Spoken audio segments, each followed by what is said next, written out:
আমি খুব প্ৰেক্টিছ কৰিব লাগিব আখৰা বিহু গ'ল মানে আৰু একদম কাপোৰ চাপোৰ সামৰি বিহু নাচ সামৰি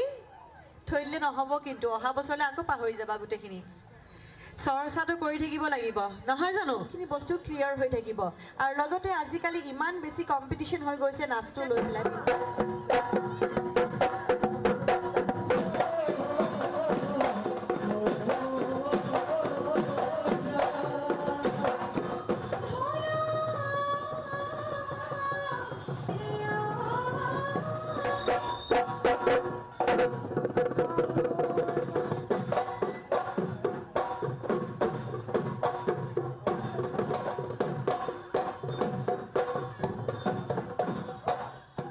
খুবেই ভাল লাগিছে কিয়নো এয়া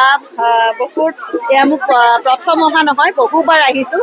আগতেও থিয়েটাৰ কৰি গৈছোঁ বহু বছৰৰ অভিনয় কৰিছোঁ আচলতে ইয়াতে আহি পেলাই শ্বুটিঙো কৰিছোঁ গতিকে মানে নিজৰ ঠাইৰ নিচিনা বকুখন খুব মৰমৰ জেগা আৰু ইয়াতে আচলতে মানুহখিনিয়ে আৰ্টিষ্টক খুব মৰম দিয়ে খুব সন্মান দিয়ে সেইকাৰণে খুব ভাল লাগে আহি আৰু ভাল লাগিছে আগ্ৰহ মানে সাংঘাতিক কিয়নো মই যিখিনি এতিয়া বিহু বুলি ঘূৰি ফুৰি আছোঁ এইকেইদিন কৰ্মশালাবোৰত 1200 মই এনেদৰে মই পোৱা নাছিলোঁ 1200 ল'ৰা ছোৱালী আগবাঢ়ি আহিছে তাৰ বাবে আমাৰ যিসকল অভিভাৱকসকল আছে তেওঁলোককো বহুত বহুত ধন্যবাদ আৰু আমাৰ এই কৰ্মশালাখন যিসকলে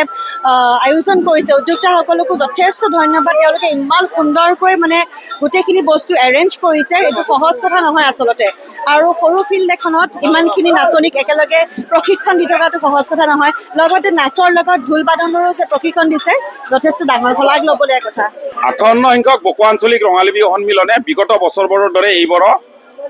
13 দিনীয়া বিহু কৰ্মশালাৰ আয়োজন কৰা হৈছে প্ৰায় 1200 প্ৰশিক্ষাৰ্থীয়ে ইয়াত অংশগ্ৰহণ কৰিছে ঢোল বাঁহী পেঁপা আৰু বিহু নাচৰ কৰ্মশালা অনুষ্ঠিত হৈ থকা হৈছে অসমৰ বিভিন্ন ঠাইৰ প্ৰশিক্ষক আহি ইয়াত প্ৰশিক্ষণ দি আছে আমি প্ৰশিক্ষাৰ্থীসকলক বিভিন্ন স্তৰত ভাগ ভাগ কৰি প্ৰশিক্ষণ দিয়াৰ ব্যৱস্থা কৰিছোঁ যাতে সৰুৰ পৰা ডাঙৰলৈ ভাগ ভাগ কৰি সৰুজনীক কেনেকৈ প্ৰশিক্ষণ দিব লাগে ডাঙৰজনীক কেনেকৈ প্ৰশিক্ষণ দিব লাগে এই ব্যৱস্থা কৰা হৈছে প্ৰায় 20জনীয়া এটা প্ৰশিক্ষকৰ দলে ইয়াত প্ৰশিক্ষণ দি থকা হৈছে বকো আঞ্চলিক ৰঙালী বিহু সন্মিলনৰ গৌৰৱোজ্জ্বল এইবাৰ 58 সংখ্যক বৰ্ষ আৰু এই কৰ্মশালা আমাৰ 4ৰ্থ বৰ্ষ আৰু ইয়াত 1200 প্ৰশিক্ষাৰ্থীৰ অংশগ্ৰহণ কৰিছে 1200ৰ অলপ বেছি হ'ব আৰু যিখিনি দেখিছোঁ এই অঞ্চলৰ অভিভাৱকসকলে বিহুৰ প্ৰতি আমাৰ অসমীয়াৰ বাপতীয়া এখন বিহুৰ প্ৰতি আমাৰ নৱপ্ৰজন্মক তেওঁলোকে বিহুৰ সাম্যক জ্ঞান বা বিহুৰ পৰিৱেশ এটা গঢ়ি তোলাৰ বাবে যিটো পদক্ষেপ লৈছে অভিভাৱকসকলে তেওঁলোকে ইয়াত লৈ আহিছে এটা বকো গান্ধী মৈদান এটা বিহুৰ পৰিৱেশ এই 1 এপ্ৰিলৰ পৰা হৈছে আৰু 13 এপ্ৰিললৈ এই কৰ্মশালাখন অনুষ্ঠিত হ'ব 14 এপ্ৰিলত এই প্ৰশিক্ষাৰ্থীসকলক আমি সমূহীয়াভাৱে নাচৰ ব্যৱস্থা কৰিম 1 আৰু 2 বহাগৰ যিটো আমাৰ সাংস্কৃতিক মঞ্চত সাংস্কৃতিক অনুষ্ঠান পৰিৱেশন হ'ব আৰু এই আমাৰ প্ৰশিক্ষাৰ্থীসকলক যাতে মঞ্চত তেওঁলোকে নাচি এটা সাহস পায় বা ভৱিষ্যতে তেওঁলোকে বিভিন্ন প্ৰতিযোগিতা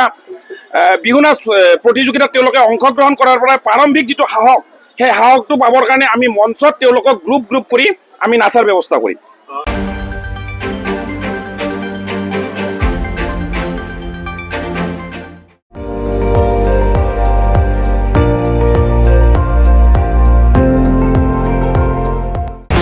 আপুনি চাই আছে ND24 সৰ্বশ্ৰেষ্ঠ নহয় সৰ্বোত্তমৰ দৌৰত।